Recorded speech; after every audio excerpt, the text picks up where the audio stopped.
बाजार का अपडेट हमने आपको दिया, लेकिन अब वक्त हो गया है कमोडिटी मार्केट का रुख करने का। और इस वक्त हमारे साथ कमोडिटी एक्सपर्ट ट्रेडबुल्स सिक्योरिटीज से भाविक पटेल जुड़ चुके हैं। भाविक जी, गुड मॉर्निंग, स्वागत है आपका बाजार सवेरे में। मैं तृप्ति बात कर रही हूं और कमोडिटीज़ की शुरुआत हम करेंगे सोने और चांदी के साथ ही। देखिए, यहाँ पर अब मुनाफा वसूली हावी होती हुई नज़र आ रही है, क्योंकि यूएस के जो जॉब डेटा है वो वीक आए हैं। साथ ही थोड़ा सा अगर मुनाफा वसूली भी हम देखें तो लेवल्स काफ़ी ऊंचे हैं। सिल्वर की बात करें तो $92 का एक नया रिकॉर्ड यहाँ पर चांदी ने बना लिया है। सोना भी $4,609 पर ट्रेड करता हुआ नजर आ रहा है। इन लेवल्स पर क्या सलाह होगी? क्या यहाँ से भी कोई खरीदारी की राय बनती है सोने और चांदी में?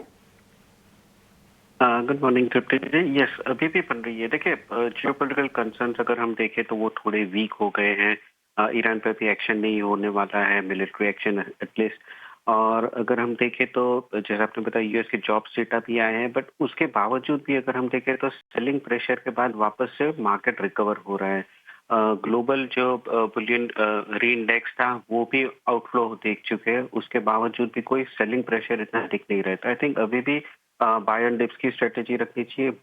बायर्स जो है वो काफी स्ट्रांग है और मार्केट कोई थ्रेशोल्ड के नीचे जाने नहीं दे रहे। तो आई थिंक दोनों सोने और चांदी में बाय एंड डिप्स की रणनीति रखनी चाहिए, जहाँ पे सोने में 1,42,000 पे बाय कर सकते हैं, 143,200 के टारगेट के लिए और 141,500 का स्टॉप लॉस। वहीं चांदी की बात करें तो चांदी में भी 2,87,000 पे बाय कर सकते हैं, 293 के टारगेट के लिए 284 का स्टॉप लॉस रहेगा। ठीक है, अभी भी यहाँ पर सोना और चांदी बुलिश नज़र आ रहे हैं, तो आप बाय के रेकमेंड कर रहे हैं। सोने पर देखिए 1,42,000 के लेवल पर आप खरीदारी कर सकते हैं। टारगेट रखिए 1,43,200 का और एक ऐसे लगाइए 1,41,500 रुपये का। साथ ही चांदी पर भी खरीदारी की राय यहाँ पर आ रही है। 2,87,000 के लेवल पर खरीदारी करके चलिए। 2,93,000 का यहाँ पर आपको टारगेट्स मिलेंगे, लेकिन एक एसएल आपको मेंटेन करना होगा 2,84,000 का। ये तो हो गई सोने और चांदी की बात, लेकिन अब कच्चे तेल पर भी आपकी राय चाहिए। देखिए, यहाँ पर भी अब थोड़ा सा ईज आउट होता हुआ नजर आ रहा है। करीब 4% की गिरावट यहाँ पर नजर आई, क्योंकि जो ट्रम्प का रवैया था ईरान को लेकर, उन्होंने जो धमकी दी थी कि वहाँ पर हम जाकर प्रोटेस्टर्स का सपोर्ट करेंगे, उन्हें सपोर्ट देंगे, लेकिन उनका जो रुख था अब वहाँ पर नरमी आई, जिसके चलते कच्चे तेल में गिरावट देखने को मिल रही है। ब्रेंट की बात करें तो फिलहाल $63 के आसपास हम ब्रेंट को कारोबार करता हुआ देख रहे हैं। क्या रणनीति यहाँ पर कच्चे तेल में बनाना चाहिए पूरे ग्लोबल सिनेरियो को देखते हुए इस वक्त? देखिए, रिसेंटली जो कच्चे तेल में हमने तेजी देखी थी, ये वॉर प्रीमियम के डेवलपमेंट पे ही हुई थी। और अब जब ट्रम्प बोल रहे हैं कि अभी फिलहाल उन्होंने पॉज कर दिया है, शायद मिलिट्री एक्शन ईरान पे नहीं लेंगे, तो अगेन वो जो वॉर प्रीमियम है वो अभी इरोडेट हो रहा है। तो उसकी वजह से हम देख रहे हैं कि वापस से जो ओवर सप्लाई का इश्यू है वो अगेन मार्केट में फोकस आ चुका है। तो यहाँ से लग रहा है थोड़ा और करेक्शन एक्सपेक्टेड है। तो 54.20 पे कच्चे तेल को शॉर्ट कर सकते हैं 53.20 के टारगेट के लिए। 54.90 का स्टॉप लॉस रहेगा। अभी नेक्स्ट हर्डल रहेगा एमसीएक्स में 55 से 5600 का जोन। आई थिंक 5600 के जोन के ऊपर जाएगा तो, वरना एक्सपेक्टेड है कि वापस से नीचे 5200 हम देख सकते हैं। ठीक है, कच्चे तेल में आप शॉर्ट करने की सलाह इस वक्त दे रहे हैं। 5420 के लेवल पर आप शॉर्ट करिए। टारगेट यहाँ पर रखिए 5320 का। एक एसएल लगाइए 5490 का।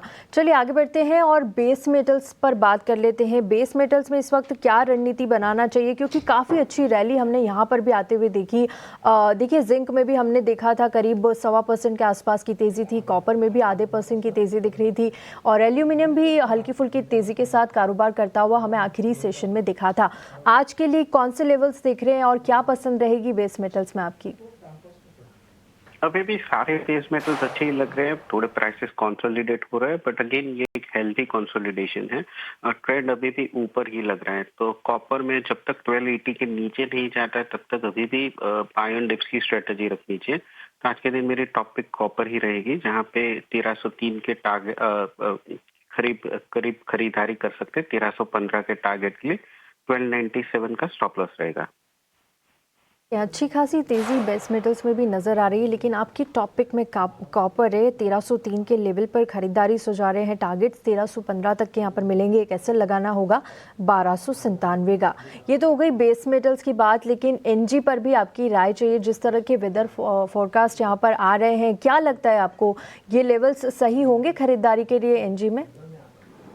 जी, ज़रूर सर, क्योंकि एनजी अगर देखें तो काफ़ी ओवरसोल्ड में, हालाँकि सस्टेनेबल रैली नहीं लग रही है, क्योंकि ओवरऑल वेदर जो है वो थोड़ा माइल्ड ही रहेगा। बट कुछ-कुछ पॉकेट्स में अभी भी 1-2 दिन तेज़ी आ सकती है, क्योंकि थोड़ी और कोल्ड वेव आ सकती है। तो वो अगेन प्ले आउट करेंगे थोड़ा उछाल के लिए।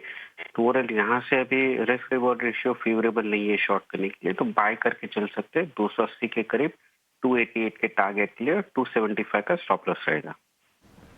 ठीक है, नेचुरल गैस में भी आप बाय रिकमेंड कर रहे हैं 288 के टारगेट्स के लिए एक एसएल लगाना होगा 275 पर, और आपको जो खरीदारी करनी है वो 280 के लेवल पर करनी है। भाविक जी, बहुत बहुत शुक्रिया आपका हमारे साथ जुड़ने के लिए और तमाम कमोडिटीज़ पर अपनी राय रखने के लिए। शुक्रिया।